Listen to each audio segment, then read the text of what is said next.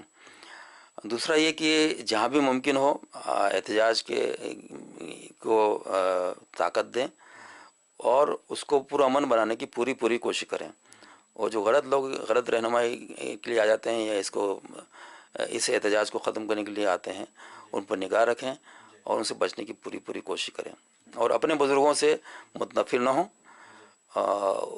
ان کو آمادہ کریں، ان پر دباؤ ڈالیں کہ وہ رہنمائی کے لیے آئیں، کیونکہ بغیر قیادت کے لیے یہ لڑائی جیتنا آسان نہیں ہے۔ بہت بہت شکریہ، جزاک اللہ۔ ناظرین، آپ دیکھ رہے تھے صفا آن لائن کا خاص پروگرام مذاکرہ، اور آج میرے ساتھ موجود تھے ہمارے انتہائی اہم مہمان جناب عبدالرشید آگوان صاحب، جو مشہور دانشور ہیں، بڑا ملی شعور رکھتے ہیں، اور انہوں نے جو باتیں کی وہ ہم سب کے لیے رہنمائی کی حیثیت رکھتی ہیں۔ بہت بہت شکریہ، جزاک اللہ۔ آپ کو اگر ہمارا پروگرام پسند آئے تو ضرور چینل کو سبسکرائب کیجئے اور دوسروں تک ضرور اس میسج کو فارورڈ کیجئے۔ بہت بہت شکریہ، جزاک اللہ۔